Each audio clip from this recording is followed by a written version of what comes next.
Hello students, इस video में हम सिंपल इक्वेशंस चैप्टर के वर्ड प्रॉब्लम सॉल्व करेंगे। मैंने थोड़ा इंट्रोडक्शन आप लोगों को इंट्रोडक्शन वाले वीडियो में दिया था, फर्स्ट वीडियो में, कि किस तरह से वर्ड के जो स्टेटमेंट्स होते हैं उनको न्यूमेरिकल इक्वेशन में कन्वर्ट करते हैं। तो बस उसी का हमें यहाँ यूज़ करना है और इन वर्ड प्रॉब्लम्स को सॉल्व करना है। इसमें सबसे जो प्रॉब्लमेटिक चीज़ होती है वो यही होती है कि किस तरह से आप उस पूरे सेंटेंस को पढ़ते हो और फिर उसको किस तरीके से समझते हो और उसको न्यूमेरिकल स्टेटमेंट यानी कि इक्वेशन में कन्वर्ट करते हो। आप अगर उसको ठीक से कन्वर्ट कर पाए तो आपकी इक्वेशन सही बनेगी, अदरवाइज इक्वेशन ही गलत हो जाएगी तो फिर ऑब्वियसली उसका सॉल्यूशन भी गलत ही होगा। इसलिए यहाँ पर अब आपको ध्यान ये देना है कि किस तरह से क्वेश्चन को पढ़कर और हम सही तरीके से उससे इक्वेशन फॉर्म करते हैं। ठीक है, देखते हैं वर्ड प्रॉब्लम्स का ये पहला क्वेश्चन है। ट्वाइस अ नंबर, मतलब कोई एक नंबर है उसको जब हम डबल करेंगे, ट्वाइस करेंगे, व्हेन डिक्रीज्ड बाय 7, यानी वो जो नंबर है जिसको हमने डबल किया है उसको जब हम 7 से डिक्रीज करेंगे, और यहां पर 7 से डिक्रीज करने का मतलब है उसमें से 7 माइनस करना, तो हमें 45 मिलता है। मतलब किसी नंबर को आप डबल कर रहे हो और उसमें से जब 7 माइनस कर रहे हो तो आपको 45 मिल रहा है। तो फाइंड द नंबर, तो वो नंबर क्या है। ठीक है, तो देखिए कैसे हम इससे इक्वेशन फॉर्म करेंगे, आइए देखते हैं।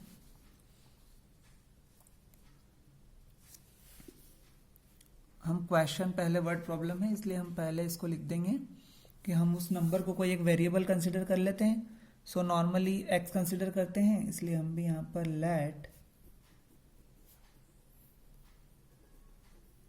द नंबर बी एक्स, ऐसा, क्योंकि आप वर्ड प्रॉब्लम सॉल्व कर रहे हो और आपको एग्जाम में वर्ड प्रॉब्लम्स के इस तरीके से सिस्टमेटिक ढंग से करने से ही आपको मार्क्स मिलते हैं, इसलिए आपको सबसे पहले ये लिख लेना चाहिए let the number be x.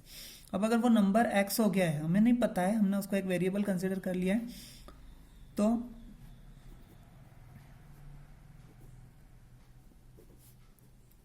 According to the question में क्या कहा है कि वो जो नंबर है एक्स, ठीक है, देखिएगा, ट्वाइस अ नंबर, मतलब इस नंबर का ट्वाइस यानी 2 से मल्टीप्लाई किया, डबल कर दिया उसको। व्हेन डिक्रीज्ड बाय 7, यानी ये नंबर जब 7 से डिक्रीज हो जाता है, ये नंबर जब 7 से डिक्रीज हो जाता है, सो गिव्स 45, यानी ये नंबर अब क्या बन चुका है, 45 बन चुका है। तो ये किसके इक्वल हो चुका है, ये 45 के इक्वल हो चुका है। ठीक है, मैं एक बार फिर रिपीट कर देता हूं। ट्वाइस अ नंबर, मतलब ये नंबर को जब आप डबल करोगे और उसमें से 7 माइनस करोगे, decreased by 7, then it gives 45, मतलब ये नंबर क्या बन जाएगा, 45 बन जाएगा। और नंबर 45 बन गया, मतलब मैंने उसको इक्वल टू 45 कर दिया, क्योंकि वो नंबर अब, ये जो नंबर है ये किसके इक्वल है, 45 के। बस, तो अब आपको यहां से आपकी इक्वेशन बन चुकी है और आपको यहां से बस उस वेरिएबल की वैल्यू निकालनी है जो कि वो नंबर होगा। तो सिंपल, अब जैसे हम इससे पहले वाले वीडियो में क्वेश्चन सॉल्व कर चुके हैं, ऐसे बस इसको सॉल्व करना है। So 2x is equal to 45 as it is होगा, और जब -7 को आप इक्वल के दूसरी तरफ यानी कि RHS में भेजोगे तो वो +7 हो जाएगा। So now 2x is equal to 45 + 7, it will be 52, and therefore x is equal to 52/2, because 2 is in multiplication with x, so it will go into the denominator or division. So it will be 2 1 जा 2, 2 2 जा 4, 5 में से 4 minus हुआ, so 1 remaining बचा। वो 1 इस 2 के पहले लगेगा तो 12 हो जाएगा, so 2 6 जा 12। ठीक है, 7th क्लास में डायरेक्टली इस तरीके से कट करना आपको आना चाहिए। अगर वो भी प्रॉब्लम हो आपको तो आप डायरेक्ट 52 डिवाइडेड बाय 2 भी कर सकते हो।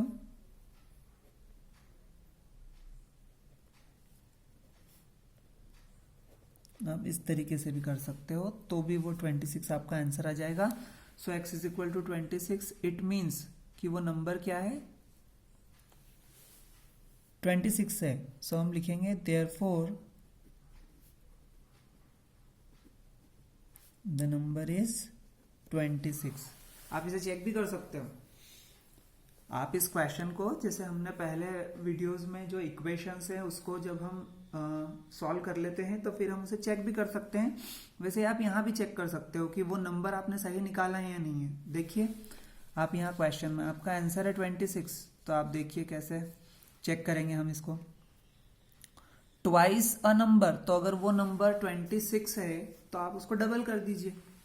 तो जब आप चेक करेंगे उसको, तो अगर 26 को जब आप डबल करेंगे, ट्वाइस अ नंबर, सो 2 6 जा 12, 2 2 जा 4 + 1 5, तो ट्वाइस अ नंबर यानी कि उस नंबर का twice means 52। When decrease by 7, मतलब 52 को जब 7 से डिक्रीज किया जाएगा तो 52 में से आप 7 माइनस कर दीजिए, गिव्स 45। तो देखिए 52 में से जब आप 7 माइनस करोगे तो आपको 45 ही मिलेगा। इट मीन्स क्या है, आपका आंसर सही है। Next question is thrice a number when increased by 5 gives 44, find the number. See here, thrice a number and we have to find that number. So let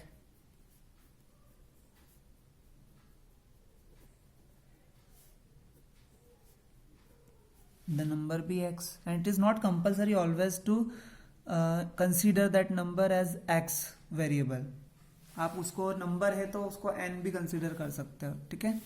so let the number be x। अब देखिए thrice a number, सो ये जो number है इसका thrice means 3 से multiplication. When increased by, increased का मतलब होता है बढ़ना, मीन्स इसमें कुछ प्लस होना। बाय 5 मतलब जब इसमें 5 प्लस हो गया, सो गिव्स 44, मतलब ये नंबर क्या बन गया, 44 बन गया। Okay, now you have the equation. अब जब आप इसे सॉल्व करोगे, so 3x is equal to 44 minus 5। क्यों? क्योंकि ये जो वेरिएबल है इसको एक तरफ रखा है और जो कांस्टेंट टर्म है उसको कांस्टेंट टर्म के पास भेज दिया है। So 3x is equal to plus 45 minus 5, plus minus minus 44 में से 5 माइनस हुआ, so it will give 39, and since that 44 is the greater value, that's why the sign of 39 is positive. फिर x की value find out करनी है। सो RHS में 39 as it is है और ये 3 इस x के साथ मल्टीप्लाई में है। सो जब RHS में भेजेंगे तो ये डिवीजन में चला जाएगा, ठीक है। सो जब आप 39/3 को सॉल्व करेंगे, सो 3 1 जा 3, 3 3 जा 9, सो ये आपको x is equal to 13 value देगा। और ये जो 13 है यही आपका वो नंबर है। अब आप इसे चेक भी कर सकते हैं। कैसे चेक कर सकते हैं, देखिए थ्राइज अ नंबर मतलब ये वो नंबर है, तो इसका थ्राइज मतलब इसको 3 टाइम्स कीजिए। तो जब आप इसको 3 टाइम्स करेंगे, सो 13 into 3, so 39, and when increased by 5, जब आप इसको 5 से इंक्रीज करेंगे तो it will give you 44। It means कि आपका आंसर सही है। ओके, नेक्स्ट क्वेश्चन देखते हैं। A number when added to its half gives 72, find the number. एक नंबर है, a number when added to its half, वो नंबर जब उसके हाफ में ही, उसी नंबर के हाफ में जब उसको ऐड किया जाता है, सो गिव्स 72, तो हमें 72 मिलता है। सो फाइंड द नंबर, तो वो नंबर क्या होगा, ठीक है। लेट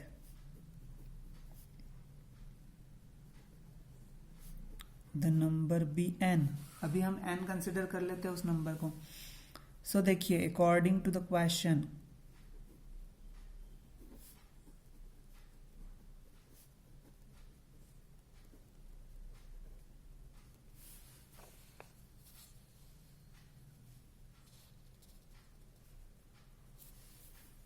एक नंबर है और इस नंबर को जब ऐड किया जाता है, किस में ऐड किया जाता है, इसी नंबर के हाफ में, और हाफ का मतलब होता है आधा, उसी नंबर का आधा जब उसमें ऐड किया जाता है, मतलब ये नंबर है और इसमें हमने ऐड किया है इसी नंबर का half, a number when added to its half, उसके खुद के हाफ में जब उसको ऐड किया जाता है, सो इट गिव्स 72, तो वो क्या देता है 72 देता है, इसलिए इक्वल टू 72, सो मीन्स आपको n फाइंड आउट करना है।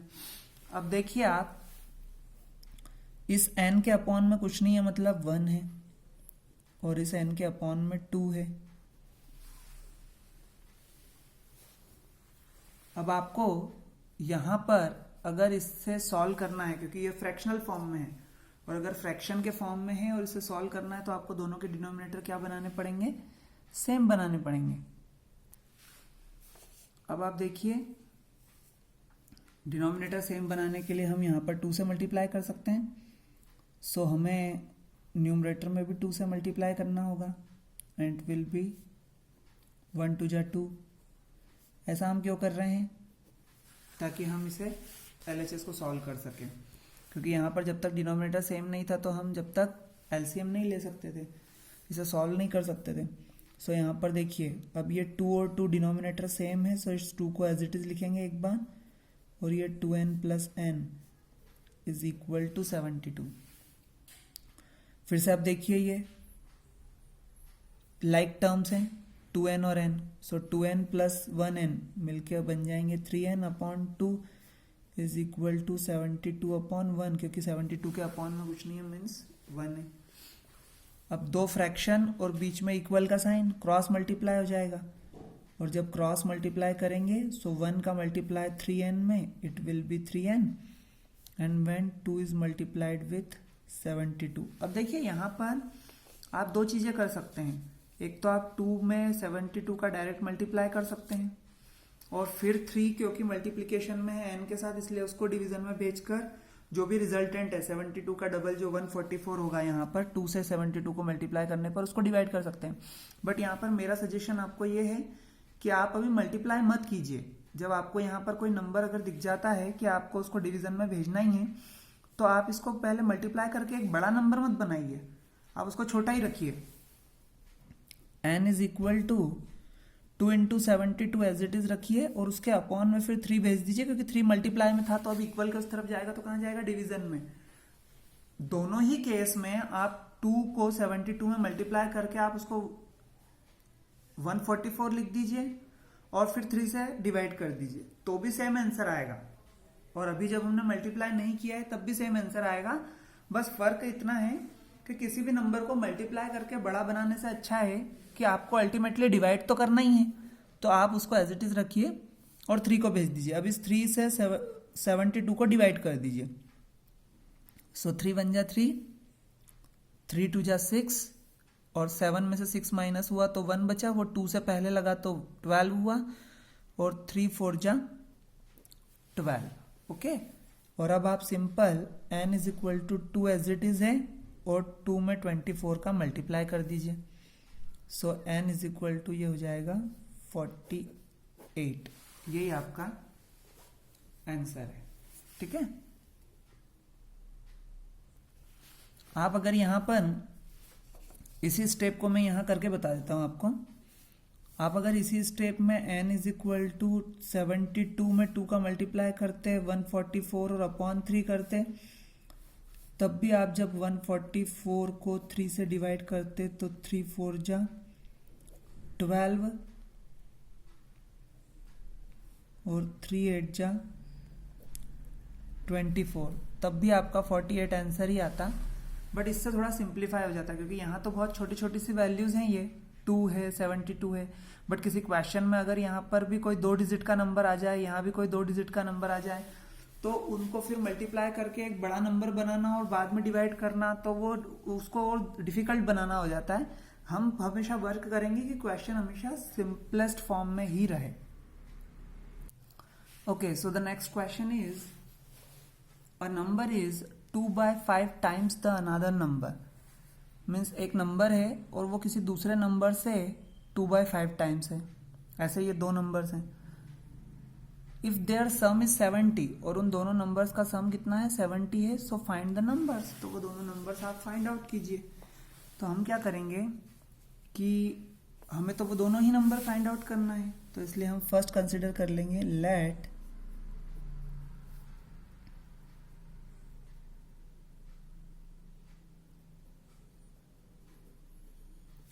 द नंबर्स आर, क्या क्या हो जाएंगे?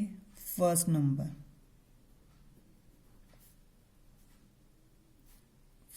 हम n कंसिडर कर लेते हैं, ओके। और देखिए दूसरा नंबर जो है वो 2/5 टाइम्स है एक दूसरे नंबर के, तो ये जो नंबर है इसका 2/5 टाइम्स दूसरा नंबर है। So second number is equal to इस नंबर का 2/5 टाइम्स, और जब भी ये 2/5 टाइम्स या 3 टाइम्स या 4 टाइम्स या 5 टाइम्स ऐसे अगर जब ये टाइम्स वर्ड यूज किया जाता है ना, इट मीन्स कि उस नंबर से आपको क्या करना है? मल्टीप्लाई करना है, उतने गुना उसका, ठीक है, ऐसा। सो एक नंबर n हो गया और एक 2/5 टाइम्स हो गया, 2/5 टाइम्स n, मतलब n का 2/5 टाइम्स, यानी दूसरा नंबर हो गया 2/5n। अब ये दो नंबर हैं और उसने यहाँ अगली लाइन में लिखा हुआ है इफ देयर सम इज 70, इन दोनों नंबर्स का सम, एक n है और एक 2/5n है, और इन दोनों का सम कितना है? 70 है। तो वो दोनों नंबर ही हमें फाइंड आउट करना है। तो देखिए अब ये क्वेश्चन कैसे बन गया? n/1 प्लस, देखिए यहां पर जब ये ऐसे 2/5 इंटू n लिखा जाता है ना, तो इसका मतलब क्या होता है वो देख लीजिए आप। ये 2/5 n जब लिखा जाता है तो इसका मतलब होता है 2/5 इंटू n, और 2/5 इंटू n के अपॉन में कुछ नहीं है, मतलब 1 है, यानी इस 2 का n में और 5 का 1 में मल्टीप्लाई होगा, तो ये 2n/5 बन जाता है। इसलिए हम यहाँ पर लिखेंगे 2n/5 इज इक्वल टू 70/1। ये 5 है तो इस डिनोमिनेटर को भी हमें क्या बनाना है? 5 बनाना है। तो हम यहाँ पर 1 में 5 से मल्टीप्लाई कर देते हैं, तो ऊपर n में भी 5 से मल्टीप्लाई हो जाएगा। ऐसा हम क्यों कर रहे हैं? डिनोमिनेटर सेम बनाने के लिए। हम डिनोमिनेटर सेम क्यों बना रहे हैं? ताकि वो इजीली सॉल्व हो जाए। डिनोमिनेटर सेम होते हैं तो उसको एक ही बार लिखकर और हम सॉल्व कर सकते हैं, ठीक है। सो यहाँ पर ये हो जाएगा 5n प्लस 2n/5, एक बार ही लिखा हुआ है, ठीक है, दोनों के डिनोमिनेटर सेम है इसलिए। अब क्रॉस मल्टीप्लाई करेंगे, सो 1 का मल्टीप्लाई यहाँ हो जाएगा 5n प्लस 2n मिलके बन जाएंगे 7n is equal to 5 into 70। मैं डायरेक्ट 5 का 70 में मल्टीप्लाई नहीं कर रहा हूँ, मैंने आपको पिछले क्वेश्चन में बताया था कि आप उसको अननेसेसरीली मल्टीप्लाई करके और क्वेश्चन को बड़ा मत कीजिए। आप यहाँ पर अब n की वैल्यू फाइंड आउट करनी है, तो आप 5 इंटू 70 को एज इट इज रखिए और 7 को डिनोमिनेटर में भेज दीजिए। सो 7 10 जा 70, n is equal to 5 into 10, so n is equal to हो जाएगा 50, ओके। अब n इज इक्वल टू 50 हुआ है, इसका क्या मतलब हुआ है कि यहां क्वेश्चन में देखिए हमने फर्स्ट नंबर कंसिडर किया था n और दूसरा नंबर था 2/5n। तो अभी हमारा क्वेश्चन कंप्लीट नहीं हुआ है, अभी n इज इक्वल टू 50 आया है, मतलब अभी तो फर्स्ट नंबर ही आया है, ठीक है। तो ये जो फर्स्ट नंबर है, तो अभी हम इसको कैसे लिखेंगे? अब देखिए हम इसे लिखेंगे therefore first number is equal to n is equal to 50, क्योंकि फर्स्ट नंबर को हमने n कंसिडर किया था। Now second number is equal to 2/5n is equal to 2/5 into n की जगह पे रखा 50, इट विल बी 5 10 जा 50, सो 2 into 10 it will B 20, so the second number will be 20. Next question देखते हैं। Find 2 consecutive natural numbers whose sum is 63। अब यहां पर आप इस वर्ड पे ध्यान दीजिए, consecutive। इस consecutive वर्ड का मीनिंग होता है कंटिन्यूअस, लगातार, एक के बाद एक वाला, ठीक है। जैसे कोई नंबर्स अगर आप देख लें कि 1 2 3 4 5 6, ये सभी क्या कॉन्जिक्यूटिव नेचुरल नंबर्स हैं, मतलब एक के बाद एक वाले। 1 के बाद 2 ही आएगा, 2 के बाद 3 आएगा, 3 के बाद 4 आएगा, तो ये कॉन्जिक्यूटिव नंबर्स हैं, एक के बाद एक वाले। तो ऐसे ही find two consecutive natural numbers, हमें दो नेचुरल नंबर फाइंड आउट करना है ऐसे जिनका सम 63 हो। ठीक है, तो हमें नहीं पता, तो हम क्या कंसीडर करेंगे कि आप पहले तो ध्यान दीजिए कि अगर मैं एक कॉन्जिक्यूटिव नंबर कोई भी आपको बता दूं, मान लीजिए कि मैंने आपको एक नंबर बताया 3, तो 3 से उसी के बाद वाला कॉन्जिक्यूटिव नंबर लाने के लिए आप क्या करेंगे, उस नंबर में +1 करेंगे। कॉन्जिक्यूटिव तो वो तभी कहलाएगा ना जब आप उसमें +1 कर दोगे। अगर मुझे 3 के बाद 4 चाहिए तो मैं 3 में +1 ही तो करूंगा, तभी तो 4 आएगा। अभी 5 नंबर है और मुझे 5 के बाद वाला कॉन्जिक्यूटिव नंबर चाहिए, तो मैं जब 5 में 1 प्लस करूंगा तभी तो कॉन्जिक्यूटिव आएगा ना। तो अगर कॉन्जिक्यूटिव नेचुरल नंबर की बात की है और अगर एक नंबर, उसने 2 नंबर फाइंड आउट करने को बोला है कॉन्जिक्यूटिव जो एक के बाद एक आए, तो अगर एक नंबर कोई भी है तो उसका अगला नंबर कॉन्जिक्यूटिव निकालने के लिए मुझे क्या करना पड़ेगा, +1 करना पड़ेगा। इसलिए मैं लेट both consecutive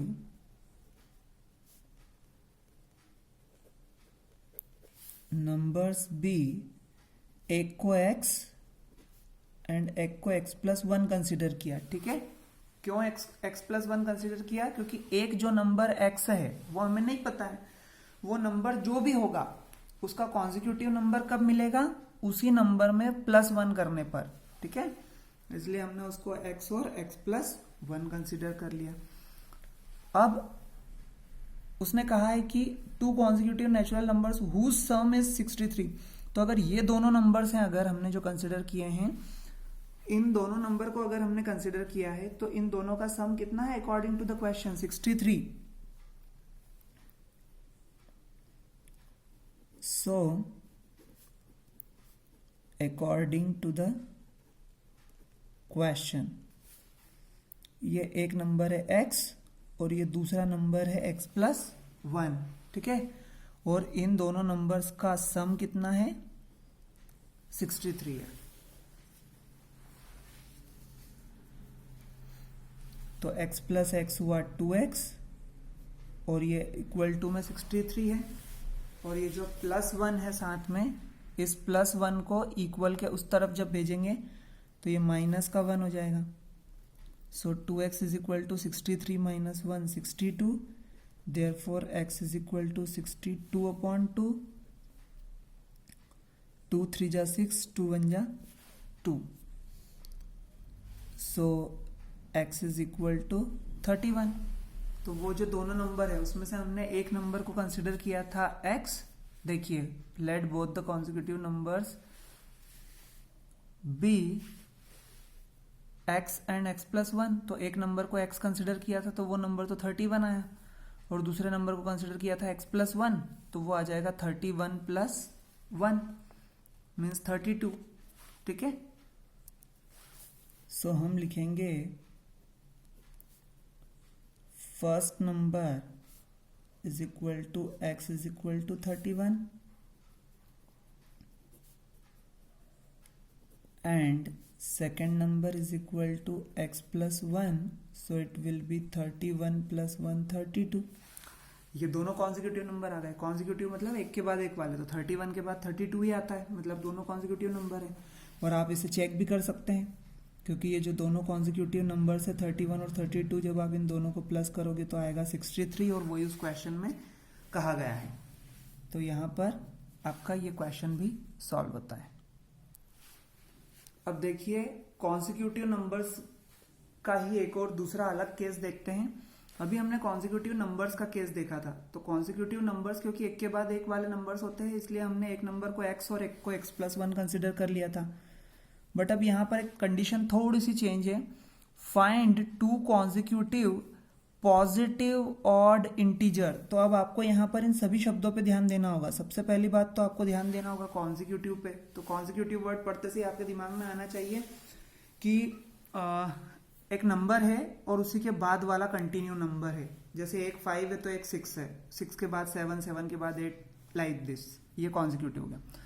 फिर पॉजिटिव, तो पॉजिटिव नंबर है, ये आप समझ जाओगे। फिर उसने यहां वर्ड यूज किया है odd, integers. Integers positive negative दोनों होते हैं, ठीक है। लेकिन यहाँ पर पॉजिटिव ऑड इंटीजर बोल रहा है वो, मतलब आपके जो आंसर आएंगे, दोनों नंबर्स आएंगे, वो नंबर्स पॉजिटिव ही रहेंगे, निगेटिव नहीं होंगे। ठीक है, ये क्लियर है हमें कि पहले से हमें आंसर ये पता है कि जो आंसर आएगा वो कैसा होगा, पॉजिटिव। अब ऑड इंटीजर्स का बोल रहा है, इट मीन्स आप देखिए जब भी हम कॉन्जिक्यूटिव नंबर्स की बात करते हैं तो मान लो 1 2 3 4 5 6 7 8 लाइक दिस, है ना। और जब हम इंटीजर की बात करते हैं तो ये तो नेचुरल नंबर्स हैं। जब उसने इंटीजर वर्ड लिख के दिया है तो इंटीजर वर्ड में ऐसा होता है -4 -5 -4 -3 -2 -1 0 1 2 3 4 5 6 एंड सो ऑन। ओके, तो इसमें से सबसे पहले तो उसने अगर ये कहा है कि पॉजिटिव इंटीजर है तो इसका मतलब कि हमें अब इसी कैटेगरी पे ध्यान देना है। ओके, तो पॉजिटिव की बात भी हो गई और इंटीजर की भी बात हो गई। लेकिन अब वो कह रहा है कि ऑड है और कॉन्जिक्यूटिव है। तो जब ये 1 से हम नंबर शुरू करते हैं तो ये कॉन्जिक्यूटिव तो हैं, लेकिन ये ऐसा होता है odd even odd even odd even. तो ये ऑड नंबर्स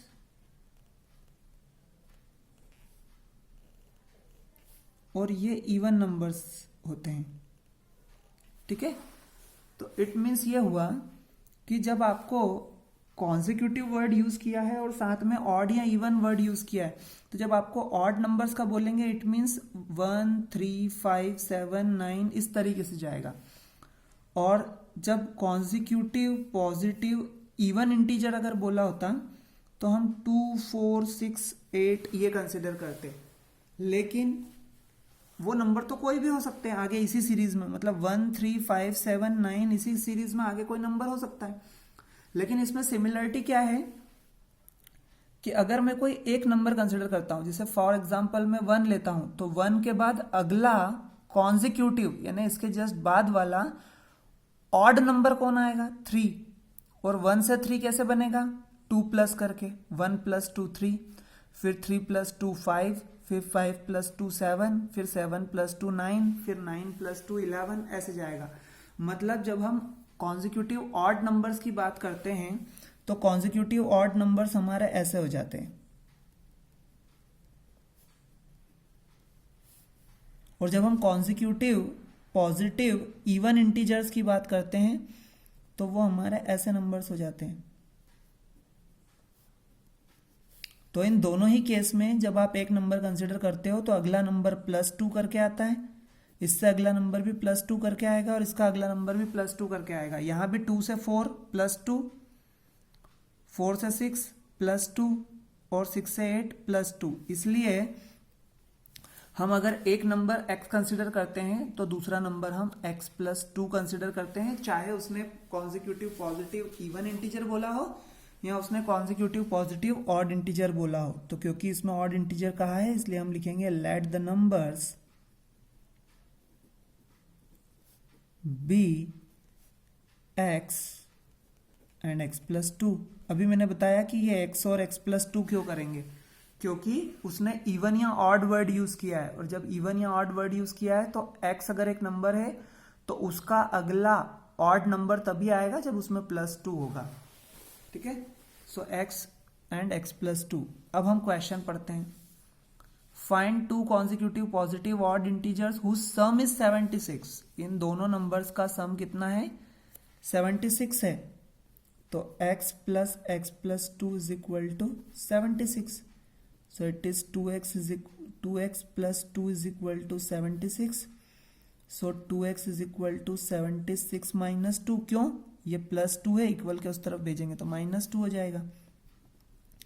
नाउ 2x = 76 में से 2 माइनस हुआ तो 74। अब x = 74 तो RHS में एज इट इज है, और ये 2 जो मल्टीप्लाई में ये कहाँ जाएगा, डिवीजन में जाएगा। सो x = 2 1 जा 2, 2 3 जा 6 एंड 2 7 जा 14। ओके, सो x = 37। ये तो आया हमारा पहला नंबर जो हमने x कंसिडर किया था, और दूसरा नंबर हमने x + 2 कंसिडर किया है। ओके, सो हम यहां पर लिखेंगे first number is equal to x is equal to 37 and second number x plus 2 is equal to 37 plus 2 39।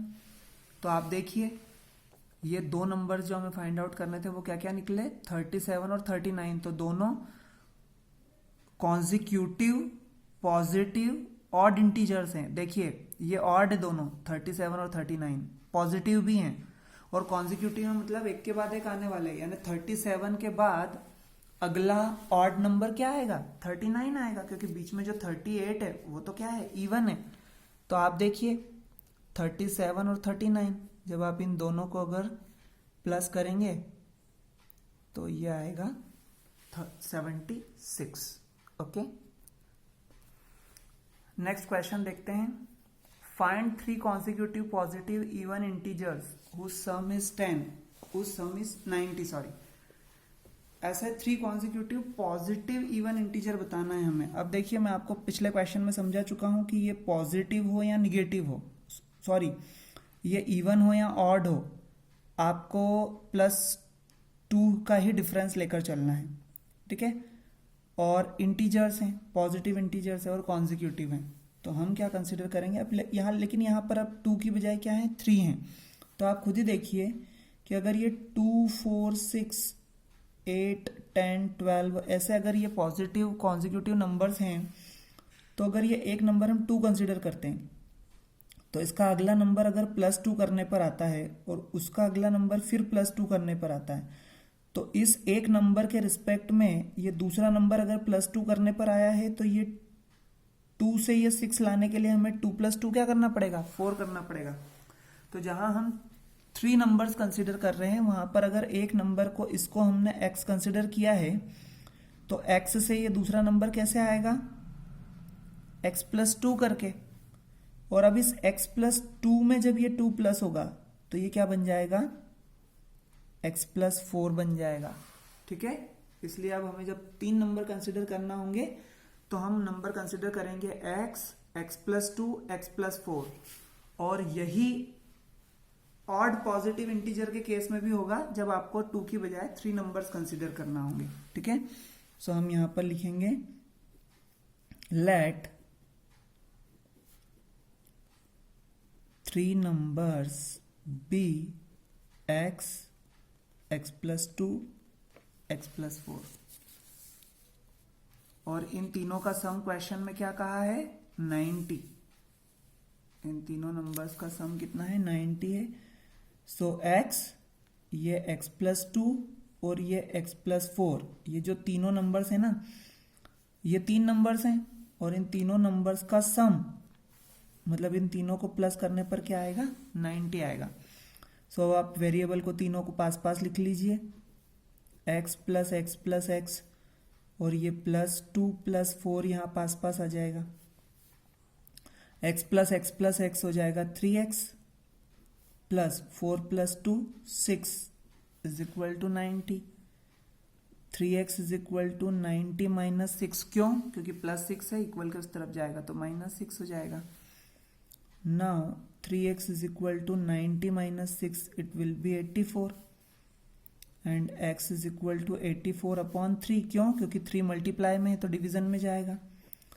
Now 3 × 2 = 6, 8 में से 6 माइनस हुए तो बचे 2, और 4 के पहले 2 लगेंगे तो 24, एंड 3 8 × 24। आप इसको, अगर आपको डायरेक्टली कट करना नहीं आता है सो आप इसको डिवाइड भी कर सकते हो, 3 × 2 = 6 एंड 3 8 × 24। सो x = 28, ये फर्स्ट नंबर हुआ। सेकेंड नंबर है x + 2, so it will B 28 + 2 means 30, और थर्ड नंबर है x + 4 मीन्स 28 + 4 मीन्स 32। तो आपके तीनों नंबर्स क्या हुए, 28, 30 और 32, और आप चेक कर लीजिए इन तीनों नंबर्स का सम, 28, 30 और 32, तो ये सम 90 आया। इट मीन्स कि आपके आंसर्स सही हैं।